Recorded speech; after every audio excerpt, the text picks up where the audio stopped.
ऐसी हालत में बहन के पास चलना भी तो उचित नहीं है। अगर बहन के ससुराल चलना तो हाथों में बंदूक लेकर नहीं जाना सर चाहिए। लेकिन यार मैंने क्या देखा तो मैंने क्या लगा हुआ था कि क्या कुकर्मा जिंदा है मुर्दा पकड़ा जाए, पकड़ने वाले को 50 लाख रुपए देंगे, मतलब इनाम दिया जाएगा। तुमने पढ़ा? अगर खरगोटी लाल पे भी 50 लाख रखा गया है साले। किसके सारे का बात है जो खरगोटी लाल को डाकू कर्मा को पकड़ने वाले की सारे छेद कर देंगे हम। डाकू कर्मा तुम बनते बहादुर एक कदम अपना आगे बढ़ाना नहीं, चारों तरफ लगी है अरे पुलिस तुम्हारे भी झाड़ी छेड़ कर गोली अब चलाना नहीं।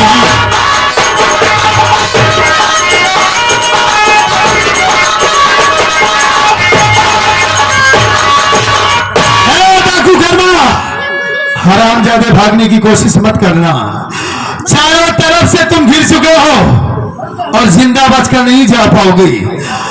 अच्छाई यही है कि अपने आप को कानून के हवाले कर दो। कौन है भाई? हाँ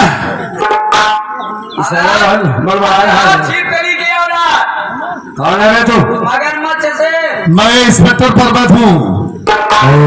तो इंस्पेक्टर है तू? कसम खाया हूँ कि जब तक तुम्हारा खात्मा नहीं कर दूंगा तब तक चैन से नहीं बैठूंगा। भागने की कोशिश मत करो।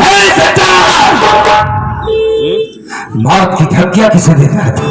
अभी जगह से निकलते हैं तो सर पे कफन को बांध के निकलते हैं। मर गया है ये कर्मा डाकू बहुत पहले मर चुका है बे। अगर तू अपनी सलामती चाहता है, अपने बाल बच्चों की सलामती चाहता है, अपनी जान की सलामती चाहता है तो उल्टे पांव वापस चले जाओ। उल्टे पांव वापस जाओ ना, बहुत खून खराबा हो। डाकू करना मुझे धमकाना नहीं। कानून वाले किसी से डरते नहीं, जब वर्दी पहन लेते हैं ना तो इतनी हिम्मत हो जाती है कि चाहे कितना बड़ा तूफान आ जाए सामने। अगर तेरी माँ ने दूध पिलाया तो सामने आके बात कर मुझसे। डाकू कर्मा किसी से डरता नहीं रे।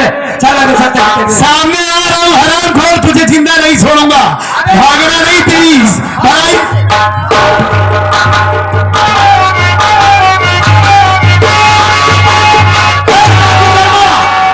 हरामखोर देखता हूँ तू कहां तक भाग कर जाएगा।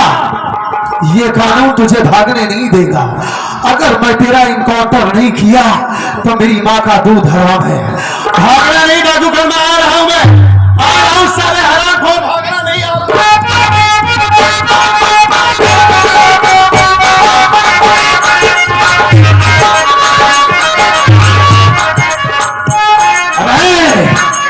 सारा छुप लिया औरत कहा छुप गया मैं। अगर कहते हैं दरवाजे सारे अपनी माँ का दूध किया तो सामने क्यों नहीं आता है? भागना नहीं हरामजादी, भागना नहीं। तेरी सलामती इसी में है, तेरी भलाई इसी में कि अपने आप को कानून के हवाले करते, नहीं तो तुरंत गोली चलेगी। तो तुम हो क्या नाम बताया अपना? इंस्पेक्टर पर्वत नाम है हमारा। तो तुम मुझे मारोगे? हाँ मैं तुम्हें मारूंगा। तो तुम मुझे मारोगे? चलो मारो गोली। मारूंगा कर्मा, तुम्हें गोली जरूर मारूंगा। तुम्हारा इनकाउंटर हमारी हाथों लिखा है और जब तक तुम्हारा खात्मा नहीं करूंगा ना तब तक सुकून नहीं मिलेगा।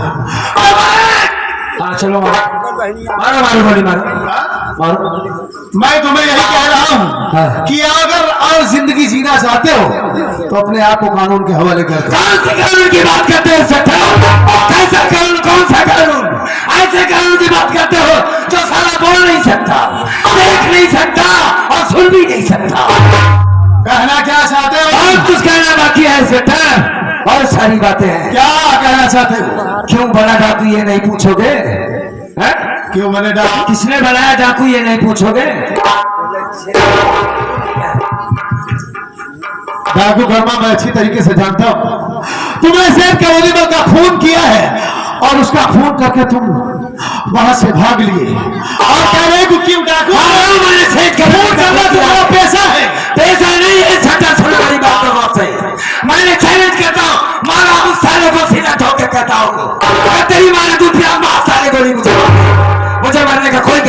जरूर मारूंगा डाकू, मार दो गोली। कर्मा तुम्हें गोली जरूर मैं कहता मारूंगा। इंस्पेक्टर सिर्फ गोली चलाओ तुम बस। हाँ? हाँ मारो गोली। यानी तो कानून को अपने आप को हाले नहीं कौन सी कानून की बात कर रहे हो? उसी सेठ कौलीवाल ने हमारी पत्नी की इज्जत को लूटना चाहा और सरेआम से चाकू से मार डाला। कानून की नजर में तुम गुनहगार हो और तुम्हारा गुनाह माफ करने के लायक नहीं है। क्या नहीं? सिर्फ तुम्हारा इनकाउंटर दूंगा ना मैं।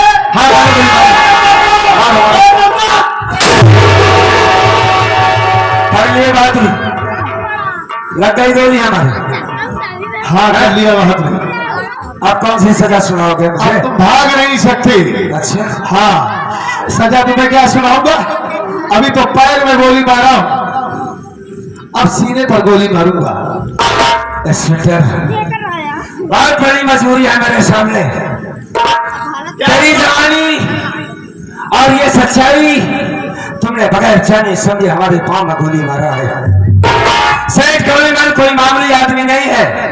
ये दूसरों की बहन बेटियों की इज्जत लूटने वाला वो खुखार का गद्दार है जो कर्मा जैसे कितने गरीबों को आज तक उसने डकैत बना दिया। तुम उसकी हकीकत को नहीं जान पाओगे। लगाओ हाथ करी और ले लो बहादुरी। बहन बेटियों की इज्जत नहीं, गरीबों के ऊपर अत्याचार करता है वो हराम ज्यादा इतना कमीना था, तब तुमने उसे गोली मार दिया। अच्छा ये बताओ, जब तुम्हें उसे जान से ही मारना था तो तुम कानून का सहारा लेते ना? कौन सी कानून की बात? कानून उसे सजा देता ना। अच्छा कानून तो बिका हुआ है साहब। सेठ कौलीवाल के पास तो लाइन लगाई थी पुलिस उसकी जान बचाने के खातिर।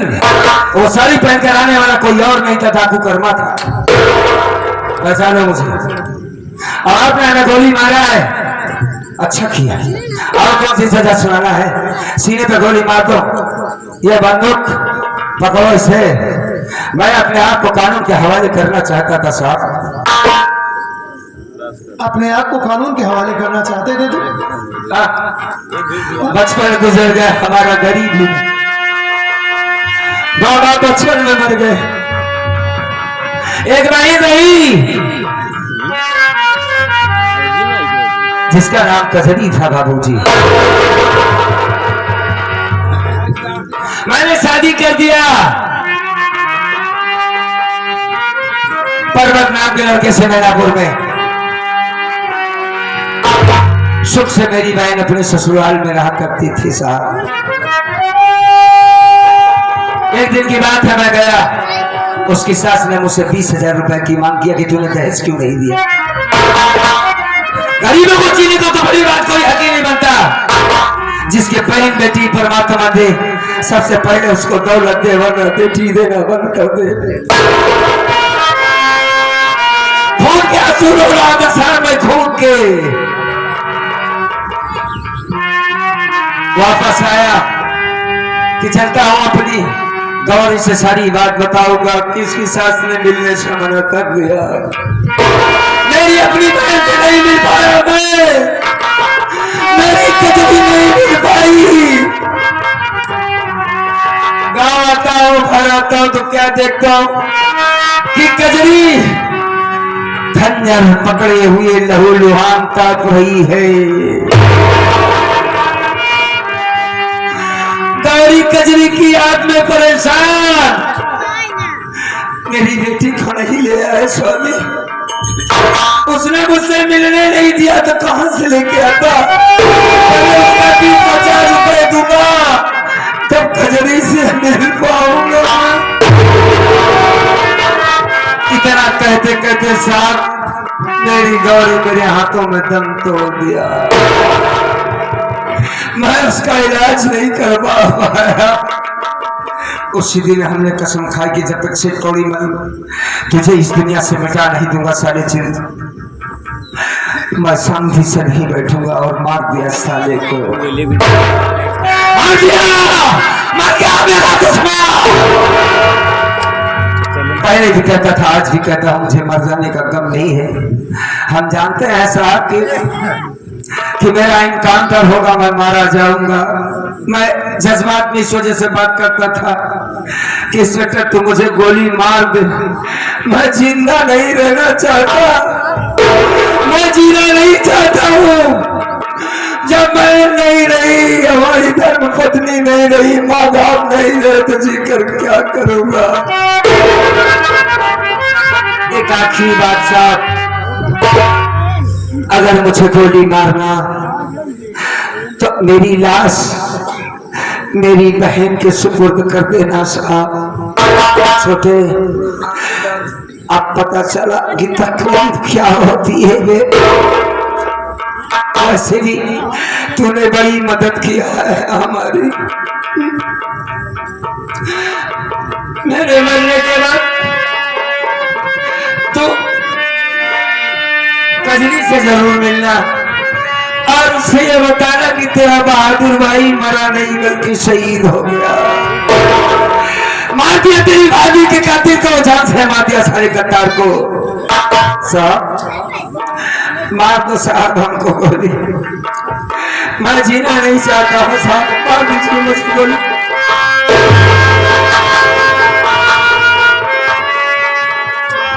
या मालिक,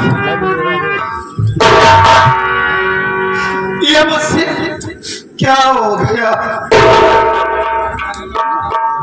ये तो हमारी कर्मा भैया है, हमारी पत्नी के भाई है, मैंने पहचान ही नहीं पाया। हर एक के पैर हमें गोली मार दिया। कर्मा भैया, इंस्पेक्टर तुम्हें तो खुश होना चाहिए कि मैं डाकू कर्मा को मारने जा रहा हूँ, से पकड़ लिया, उसे गोली मार दिया। तुम्हारी आंखों में आंसू आखिर बात का है? आपकी आंखों में आंसू होने का कारण बताओ हमें। कर्मा भैया, शायद आप मुझे पहचान नहीं रहे हैं। अरे भाई, मैं आपका वही पर्वत हूँ, आपकी बहन का पति पर्वत हूँ मैं आपका पर्वत हूँ भैया। ये मुझसे क्या हो गया? अरे नहीं फर्क, चलो अच्छा ही हुआ, जो हमारी कहता है अच्छा ही कहता है। नहीं भैया नहीं, मैं जिस बहन की तलाश कर रहा था, परेशान था, दादर भटक रहा था, पर्वत तुम हो यार, तुम एक पुलिस इंस्पेक्टर हो, बड़ी खुशी हुई तुमसे मिलकर। वाकई में। सिर्फ एक बात बताओ बस, कजरी कैसी है हमारी?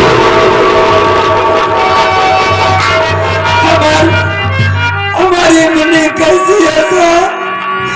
मरने से पहले एक बार मैं अपनी कजरी को मिलना चाहता हूं।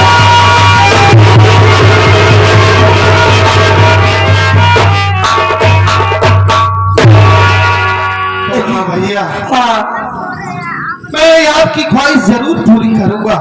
हाँ साहब, जरूर मिलवाऊंगा आपको कजरी से। ठीक है कजरी, ठीक है कजरी हमारी हमेशा आपको याद करती है। कुछ मत बोलो, उसे ये कहो, उसे बुलाओ, बता दो तुम्हारे भैया कर्मा तुमसे मिलने के लिए तड़प रहे हैं। बुलाओ मेरी बहन को। यहाँ से बड़ी दूर है वो, इस वक्त मैं उसे कैसे भुला सकता हूँ? अगर पास होती तो मैं तुम्हें कजरी से मिलवाता। तो काम करो सर, लगा दो हाथ में हथकड़ी, कर लो अपना काम पूरा। जरूर पूरा करूंगा भैया। आज मैं कितना मजबूर हूँ, कितना लाचार हूँ। वाकई में आपके अंदर इतनी सहनशीलता है। आपने क्या संस्कार दिया है अपनी बहन को। मेरी माँ हमेशा उसे सताती रही, मारती रही, उसे जान से मार देना चाहती थी। इसलिए मैं अपनी माँ का घर छोड़कर अपनी पत्नी को लेकर अलग रहने लगा। चौकीदार, हथकड़ी लगाओ इनके हाथों में। मैं कोशिश करूंगा।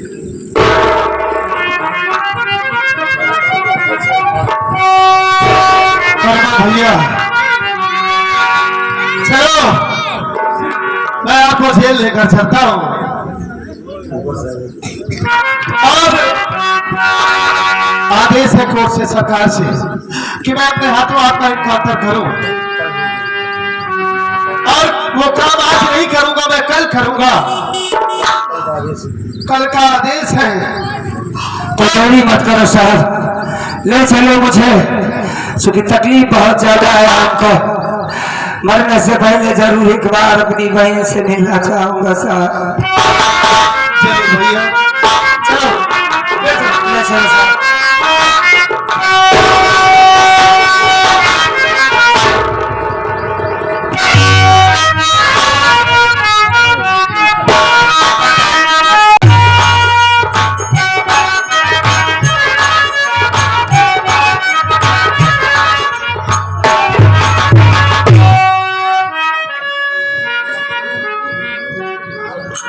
या मालिक, ये मैं क्या सुन रही हूँ कि हमारे भैया कर्मा को फांसी की सजा सुनाई गई है।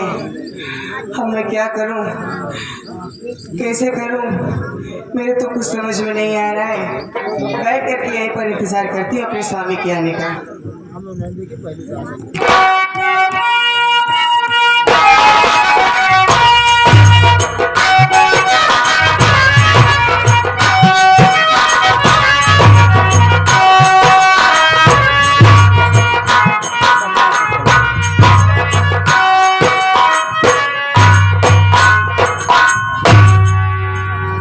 अरे कजरी, बड़ी मायूस होकर बैठी हो तुम। आज क्या बताऊं तुमसे, क्या हुआ? क्या हुआ हमारे साथ। अरे कर्मा डाकू का नाम सुना है ना तुमने, सुना है ना। आज मैं कर्मा डाकू को गिरफ्तार किया हूं, और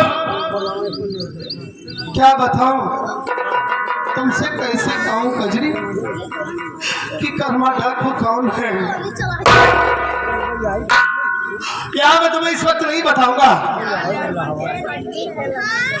उसका कल जो इनकाउंटर करूंगा। और वो बड़ा रो रहा था बेचारा, और कह रहा था कि मेरी बहन से मुझे मिलवा दो, मेरी बहन से मिलवा दो। और क्या बताऊं, बहुत ही अच्छा इंसान है। मजबूरी में अपने हाथों में बंदूक उठा लिया और डाकू बन गया। चलो चलते हैं, पहले मुझे खाना दे दो, और मुझे कल बहुत जल्दी जाना है। हाँ, उसका इनकाउंटर करना है। चलो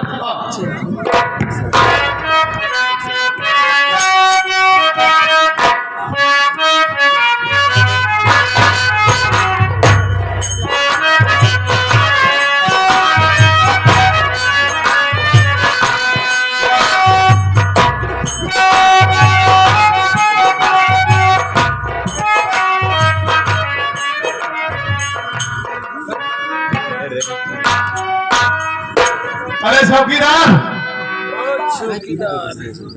डाकू कर्मा को लेकर आओ।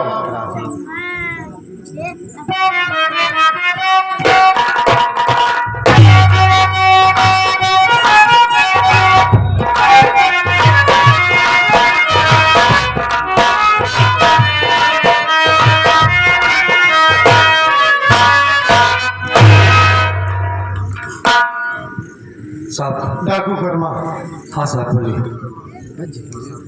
क्या बताऊं, वादा तो तुमसे जरूर किया, लेकिन मैं अपना वादा नहीं पूरा कर पा रहा हूँ। क्यों?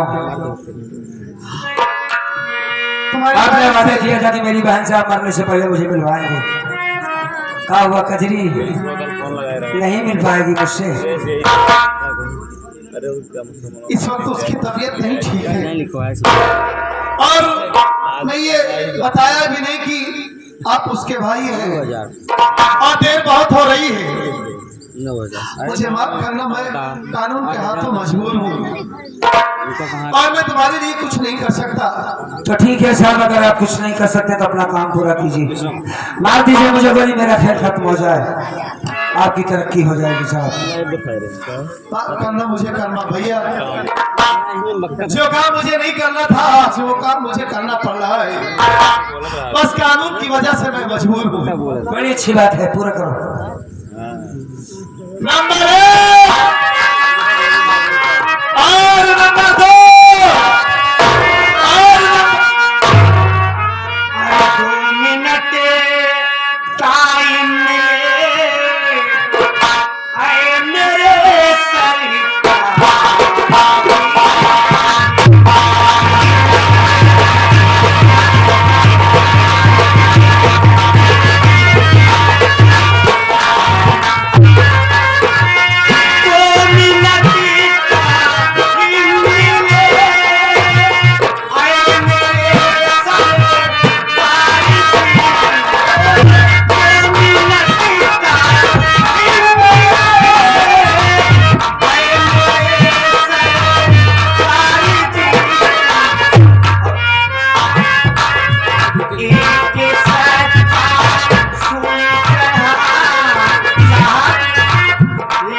कौन हो तुम?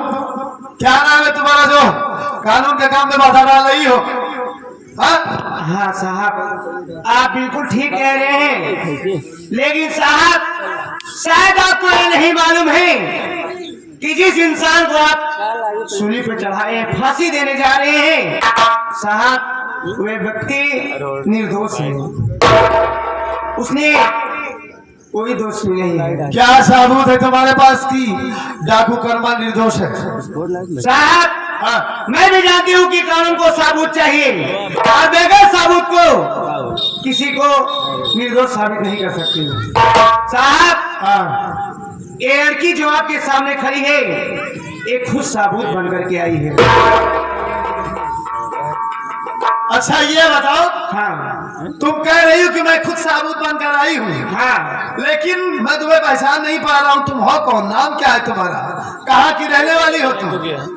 साहब मेरा नाम किरण है। अच्छा किरण, मेरा नाम किरण है हाँ। और मैं काजलपुर की रहने वाली हूँ और आप अच्छी तरीके से जानते होंगे, बड़ा ही नामवर, बड़ा ही मशहूर नाम शेख कौड़ीमल को जानते ही होंगे। हाँ जानता हूँ अच्छी तरीके से। वो मेरे बड़े भैया हैं, मैं उन्हीं की छोटी बहन, मेरा नाम किरण है। अरे पुलिस जबरदस्ती करता है। यानी तुम सेठ कौड़ीमल की बहन हो? जी साहब। तुम्हारा नाम किरण है? जी। लेकिन तुम डाकू कर्मा को कैसे जानती हो? तुम्हारा क्या रिश्ता है और तुम क्या जानती हो कि जो सबूत बनकर आई हो? बिल्कुल अच्छी बात साहब, डाकू कर्मा को ऐसे जानती हो, इनकी बहन कजरी जो थे वो मेरी सहेली है।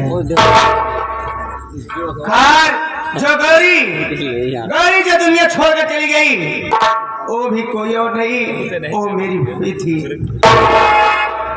लेकिन साहब अब मैं आपसे क्या बताऊं, मेरा भाई इतना नीच, इतना गद्दार, इतना कसाई हो गया कि मैं भी अपने भाई की बहन बनकर के मैं अपनी जिंदगी से रो रही हूँ। और ऐसे भाई होने से फायदा कि भगवान किसी बहन को भाई ही न दे। जो इंसान अपनी खुशी के खातिर लेकिन क्या बताओ, उस दिन की बात मुझे याद आई। मेरा भाई मेरे ही आंखों के सामने मेरी भाभी जो गौरी थी उसने उसके पेट में चाकू मार दिया मेरी आंखों के सामने। साहब आप जिस इंसान के गले में फांसी लगा करके फांसी देने जा रहे थे और निर्देश है, आप उन्हें छोड़ दीजिए। हाँ अगर मेरा भाई नहीं है तो आप मेरे भाई की जगह मेरे हाथ में हथकड़ी लगाइए, चाहे मेरा इनकाउंटर कर दीजिए, चाहे मुझे सूली पे चढ़ा दीजिए, मैं सब पे राजी हूँ। तुमने भूल तो की है किरण, इतनी बड़ी सच्चाई तुम कानून से छिपा कर रखी। अगर आज पहले बताए होती, अब तक तुम कानून का सहारा ली होती, इस बात की रिपोर्ट लिखवाई होती, तो अब तक तुम्हारा भैया जेल में होता साहब, और कर्मा के हाथों में बंदूक न होती। तो तुमसे हुई है साहब मैं सब जानती हूँ, लेकिन मैं अपने भाई की वजह से मजबूर थी। ठीक है, खैर कोई बात नहीं।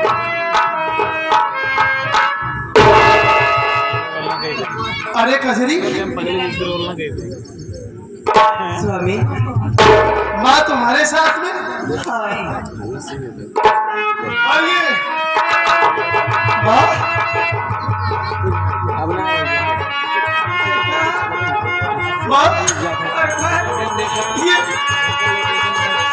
ये सब क्या हो गया माँ? कैसे तुम्हारे हाथों में कौन हो गया?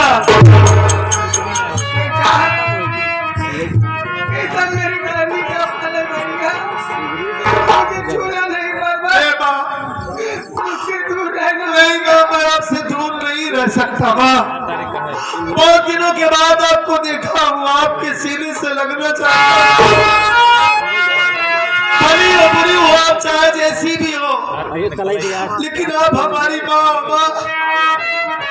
अपने सीने से लगा लो माँ, अपने सीने नहीं भैया, मैं नहीं चाहती हूँ कि ये को तुझे हो जाए भैया, कि छुआ छूत करोगे, मुझे मत छूना भैया। लेकिन बेटा, हाँ अगर तेरे कानून के पास थोड़ा सा समय हो, बेटा कर्मा से मुझे 2 बात करवा दे 2 मिनट के लिए। थोड़ा समय नहीं है माँ, बहुत समय है। आप बात करो कर्मा भैया से।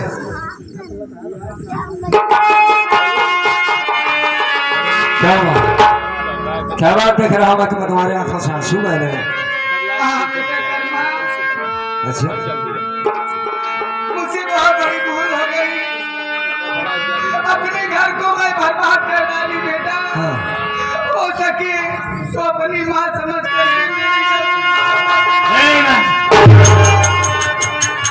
अरे कहा हमसे माफी मांगती हो, खड़ी हो जाओ, खड़ी हो जाओ।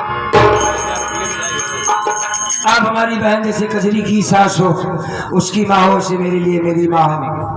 आपने मुझे मारा पीटा, प्रताड़ित किया, परेशान किया, लेकिन आपसे हमें कोई गिला नहीं है।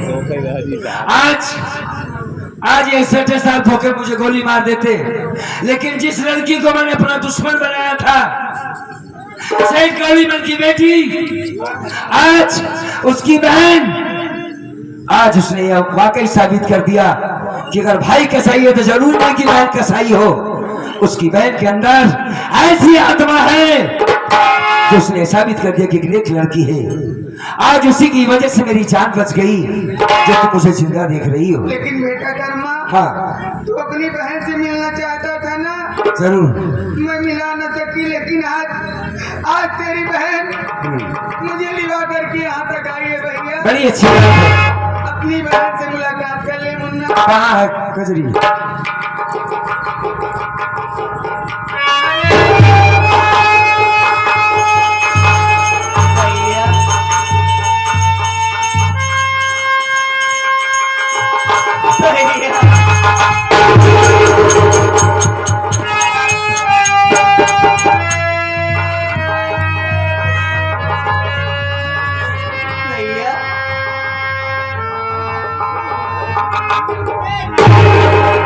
कजरी,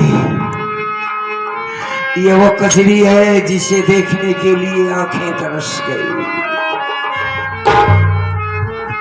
कितने अरसे के बाद आज अपनी बहन को देख रहा हूं मैं जानता था कि मालिक मेरे साथ इतनी बड़ी नाइंसाफी नहीं कर सकता।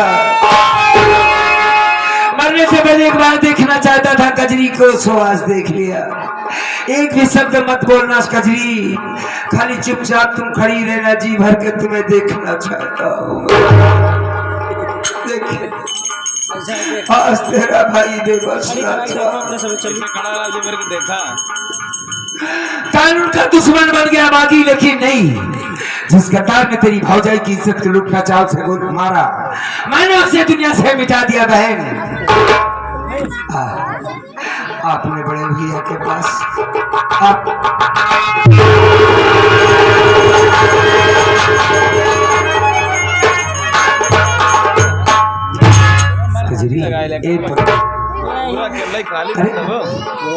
तेरा पति इंस्पेक्टर है,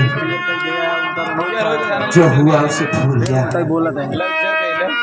मुझे कुछ नहीं होगा, किरण ने मुझे बचा लिया, तू घबरा मत। सारा इल्जाम उसने अपने पर लिया, तेरे भाई को कुछ नहीं होगा, तू रो मत मेरी बहन।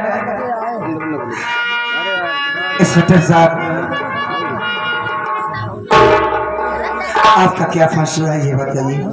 कर्मा भैया, आप भाई बहन मिल लिए, मुझे बहुत सुकून मिला ये देखकर। और कानून के हाथों में इतना मजबूर हूँ कि तुमने गुनाह तो किया ही है और सबूत भी मुझे मिल गया है। बस तुम्हें सजा नहीं होगी, लेकिन कुछ दिन के लिए तुम्हें जेल में बिताना पड़ेगा। बड़ी अच्छी बात है साहब। और मैं आपसे वादा करता हूँ कर्मा भैया कि मैं कोशिश करूंगा कि मैं आपको ज्यादा दिन जेल में न रहने दूं। बड़ी अच्छी बात है, जैसी आपकी मर्जी हो। हाँ, जाने से पहले इतना जरूर कहना चाहूंगा कि खजरी का ख्याल रखना साहब। अरे आप चिंता क्यों करते हैं? आपकी सजा पूरी हो जाएगी तो मैं आपको अकेला नहीं रहने दूंगा। लेकिन कभी कभी मेरी कजरी को मेरे पास जरूर ले ले आप खुद हमारे साथ में रहेंगे। ठीक। आपने बहुत दुख झेला है, बहुत गम झेला है। साहब, सिर्फ एक बात और करना चाहूंगा। कहिए। किरण से बात करना चाहता हूँ मैं। बात कर सकते हो किरण।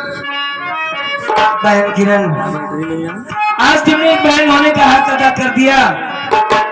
मुझे डाकू कर्मा से फिर एक बार सिर्फ वही गरीब कर्मा बना दिया। मैं तेरा एहसान कभी नहीं भूलूंगा बहन। मैं जेल जरूर जा रहा हूँ, हाँ वापस आया तो तेरी शादी मैं अपने हाथों से रचाऊंगा। तेरे लिए एक अच्छा सा लड़का ढूंढ कर तेरी शादी करूंगा बहन।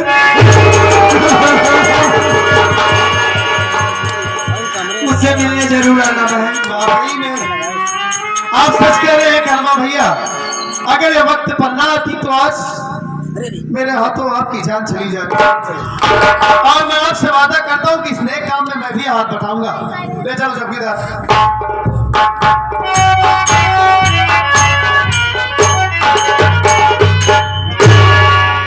माँ, ये देवा देखो मैं तुम्हें बार बार मना कर रहा था और तुमने हमारी बात नहीं माना। सिर्फ तुम्हारे मन में दौलत की लालच थी और भगवान ने तुम्हें इतनी बड़ी सजा दिया है। लेकिन मैं आपसे वादा करता हूँ कि आप हमारी माँ हैं, हमारी जन्मदाता हैं आप।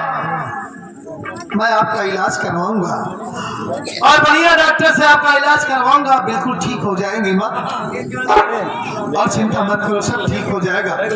हाँ साथियों, यहीं से मेरी संगीत का अंत होता है। संगीत का नाम था मेरी सास लजवंती बहू, मेरी सास लजवंती भक्ति उर्फ डाकू कर्मा सिंह। अगर हमारी संगीत आप सबको पसंद आई हो, आप सबको अच्छा लगा हो, तो आप लोग जरूर मास्टर पन्नालाल जी से संपर्क करिएगा। और हमारे मामा जी हैं कल्लू बाबा जी, वो डाकू कर्मा का रोल किए थे।